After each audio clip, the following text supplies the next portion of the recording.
Merci de votre fidélité sur Amen TV. Mesdames et messieurs, bonsoir et voici le sommaire du journal. 10 636, c'est le nombre des candidats déclarés admis au premier tour des résultats du baccalauréat technique session de juin 2014. Ils étaient 23 812 à prendre part à cet examen d'État. Les banderoles, pancartes et autres affiches au niveau de Brazzaville placées sur les grandes voies ont été déguerpies ce jeudi par une délégation de la mairie de Brazzaville conduite par son secrétaire général. Question d'assainir la place de Brazzaville. Mesdames et messieurs, voilà tout pour le sommaire. Les résultats des épreuves écrites du baccalauréat de l'enseignement technique session de juin 2014 sont désormais connus. 10 636 candidats sont déclarés admis au premier tour sur 23 812 présentés sur l'ensemble du territoire national. La moyenne est de 32%, largement au-dessus de 18% de l'année dernière. Des précisions avec Yvan Molepape. Nous sommes ici dans l'enceinte de la direction des examens et concours de l'enseignement technique et professionnel qui a été pris d'assaut par les candidats à cet examen d'État afin d'être en possession des résultats. Ici, portable et ordinateur à la main pour vérifier et appeler les collègues. De l'autre côté, des bousculades devant les premières listes affichées. Au finish, sur les 23 812 présents à cet examen, 10 636 sont déclarés admis au premier tour, tandis que 6 052 sont également déclarés admissibles, soit un pourcentage de 25,42%, une progression par rapport à l'année dernière où le pourcentage était de 14% qui avait connu la participation de 4006 candidats. Comme nous le confirme M. Alain Assey, chef de service de baccalauréat technique. Il y a un travail qui a été fait à tous les niveaux parce que vous voyez que nous avons voulu évaluer tout le monde selon son travail. Voilà pourquoi on a exclu personne, on a rejeté personne, tout le monde a été évalué par rapport à ce qu'il a battu durant toute l'année. Voilà pourquoi les licences sont améliorées. Voilà. Non, mais c'est pas faible, on ne peut pas dire faible. Ce n'est pas faible. Ce n'est pas foncièrement faible parce que c'est faible si on descendait plus bas que ça. Hein. Mais pour nous, nous pensons que nous avons progressé. Ayant bien suivi leur enseignement durant toute l'année scolaire qui les ont permis de satisfaire à leur examen, certains candidats se sont exprimés en ces termes. Je suis émue, je suis contente parce que j'ai eu mon bac. Non. En tout cas, pour ceux qui ont étudié, pour ceux qui ont préparé leur bac, en tout cas, c'est échec. Je ne m'attendais pas à être admis. Parce que j'étais en F4. Cette année-ci, j'ai fait G2. J'ai eu l'examen. Le deuxième tour pourrait probablement se dérouler dans une semaine, sauf défaillance au niveau de l'organisation. Je l'ai annoncé dans les titres, Abraham Ibela, secrétaire général de la mairie de Brazzaville, a procédé ce jeudi au lancement de l'opération de déguerpissement des pancartes et banderoles des associations et partis politiques placés au niveau des artères principales de la ville de Brazzaville. Une opération inscrite dans le cadre de l'assainissement de la ville capitale. Serge Bakola était de la partie. Voici ses notes de reportage rendues par Yvan Molepape.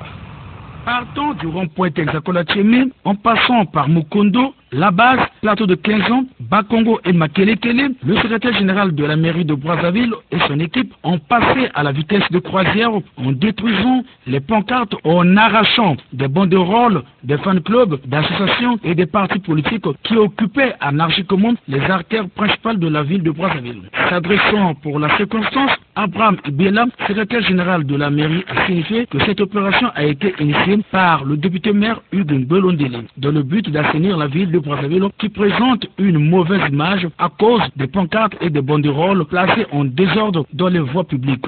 Il a profité de cette occasion de lancer un appel aux administrateurs maires d'arrondissement à prendre le relais de cette opération. De faire le déguerpissement de tout ce qui donne la saleté dans la ville de Brazzaville, parlant en termes plus clairs. Alors, il a encore pris une circulaire que j'ai avec moi ici, la circulaire 160, adressée à messieurs les députés maires pour arrêter ce désordre de phénomènes récurrents des poses anarchiques, des affiches, des pancartes et des fan clubs. Là, on n'est pas en période de campagne et que même en période de campagne, il y a les textes, les lois et règlements de la République qui réglementent la publicité, tous azimuts. Par ailleurs, il a souligné que cette opération doit se pérenniser à l'instar des autres opérations comme Mbata Yabakolo. Par la même occasion, le secrétaire général de la mairie de Brazzaville a réitéré à l'endroit des formations politiques la circulaire de la municipalité de Brazzaville interdisant la tenue des activités à caractère politique dans les salles appartenant à la mairie. Il est au micro de Serge Bakola. Nous appelons après aussi une circulaire pour interdire les réunions politiques dans les salles de la mairie centrale et de toutes les communes, tous les arrondissements de la ville de Brazzaville. Donc, jusqu'à nouvel ordre. C'est l'occasion de profiter de votre micro pour lancer l'appel aux hommes politiques de ne pas insister. Il y a des salles qu'on peut louer, des hôtels qu'on peut louer, mais le constat amer que nous avons fait ces derniers temps a fait que nous interdisons provisoirement que les réunions politiques se tiennent à la mairie. D'ailleurs, elle est faite pour les mariages, pour autre chose. Les agents de l'État évoluant au ministère de l'Équipement et des Travaux Publics vont bientôt bénéficier de leur avancement au titre des années 2013-2014. Une rencontre en leur faveur a été organisée ce jeudi dans la capitale par la commission administrative paritaire d'avancement CAPA. C'est en présence du directeur de cabinet du ministre de l'Équipement et des Travaux Publics. Plus de précisions dans ce reportage de Presley Otato.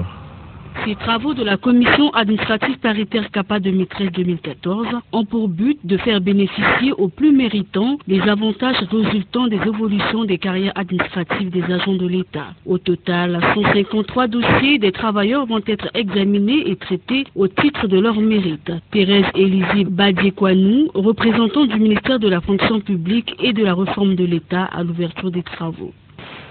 Année 2013. Services sociaux, 2 agents.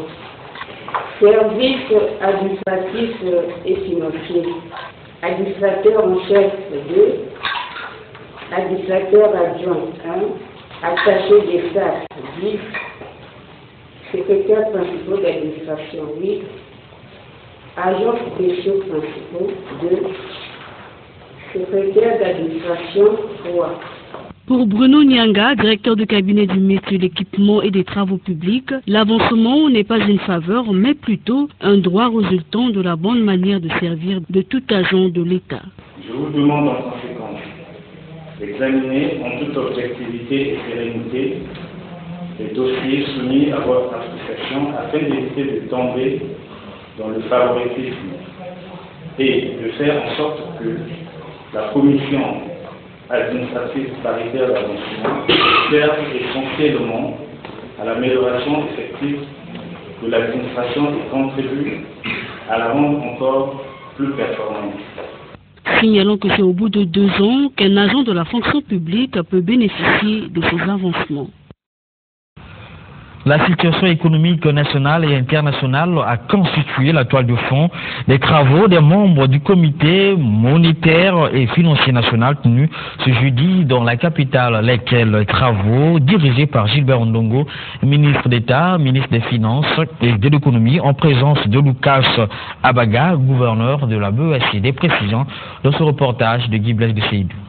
Au cours de cette session, les membres du comité ont pris connaissance de la situation économique internationale et nationale au terme du premier trimestre 2014 ainsi que des prévisions pour l'ensemble de l'année. Le comité a relevé que la situation économique mondiale s'est globalement améliorée au cours du premier trimestre 2014. L'inversion de la dynamique de la croissance s'est poursuivie entre les différentes régions. Le rythme de la croissance s'est renforcé dans les économies avancées au détriment des principales économies émergentes. Dans ce contexte, le Fonds monétaire international a revu légèrement à la baisse sa prévision de croissance mondiale pour l'année 2014 de 3,7% à 3,6% contre 3,0% en 2013.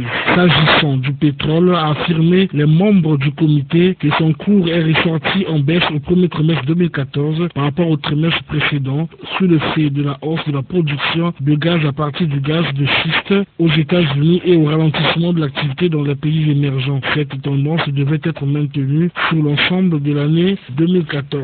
Dans ce contexte de reprise progressive de l'économie mondiale, l'économie congolaise a été globalement bien orientée au terme du premier trimestre 2014. La situation macroéconomique du Congo s'est présentée comme suit. Dans le secteur primaire, l'activité a été marquée notamment par la poursuite du repli de la production pétrolière, l'évolution mitigée de l'activité forestière marquée par une bonne orientation. Dans le secteur secondaire, l'activité a été favorablement portée par le dynamisme de la branche brassicole, la bonne tenue de l'industrie sucrière, l'évolution encourageante de l'offre d'énergie et d'eau. Dans le secteur tertiaire, les membres du comité ont noté une bonne performance du trafic maritime et routier ainsi que du commerce général en dépit des évolutions mitigées enregistrées sur le trafic ferroviaire, aérien et fluvial. La série de structuration des organes de base et intermédiaires de l'Organisation des femmes du Congo se poursuit normalement au niveau de Brazzaville. Mercredi, le tour était revenu aux femmes de Makilikili, premier arrondissement, de mettre en place leur bureau. C'était à l'issue d'une assemblée générale élective où Philomène Kozo était élu à la tête de cette organisation. Plus de précisions dans ce reportage. La mise en place de ces organes de base et intermédiaires de l'Organisation des femmes du Congo permet de redynamiser ce mouvement féminin du Parti congolais du travail au niveau de Brazzaville. Aussi, une manière de se préparer pour les futures batailles électorales. Ce mercredi, les femmes de l'OFC Makelekele ont tenu leur assemblée générale élective, à l'issue de laquelle Philomène Kozo a été choisie pour présider aux destinées de cette organisation dans le premier arrondissement. En effet, ces femmes ont mis sur pied un conseil d'arrondissement de 7 membres et un secrétariat de 111 membres. La présidente élue reconnaît la lourde tâche qui l'attend. Aujourd'hui, nous sommes avec l'OFC. C'est une tâche pénible qu'on m'a confiée. Mais je ne vais pas travailler seule. C'est l'union qui fait la force. En collaboration avec mes 6 camarades du secrétariat, on va travailler. Je vais conduire la délégation telle qu'il se doit. Les travaux de cette assemblée générale élective ont été patronnés par Antoinette Ekebi, secrétaire nationale chargée de l'organisation et de la mobilisation de l'OFC. Le Conseil des ministres qui s'est réuni hier au Palais du Peuple s'est prononcé sur 7 points, entre autres 3 projets de loi, 3 communications et des nominations. Au terme d'un échange fructueux, le Conseil des ministres a approuvé le projet de loi portant loi de finances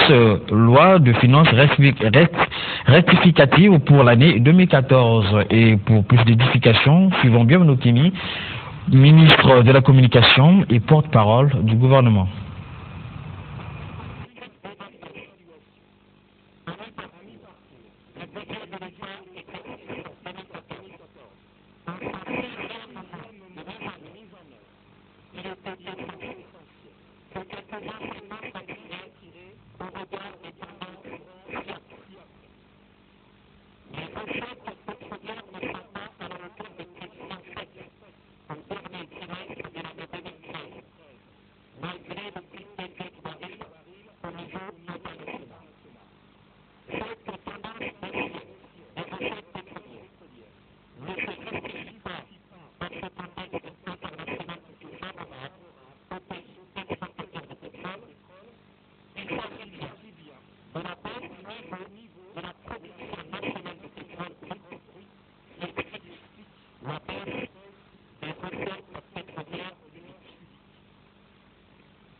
Par ailleurs, le Conseil des ministres a eu à passer en revue la situation occasionnée par les explosions de Pila en date du 4 mars 2012, avec corollaire des pertes en vies humaines, en biens immobiliers et mobiliers endommagés, des édifices publics et privés abritant des activités d'intérêt général ou de commerce. À propos, le gouvernement entend faire face aux victimes dont les activités s'exerçaient dans la zone sinistrée. Suivez.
C'est ici que se referme ce téléjournal réalisé par Christian Zedong Denyongo.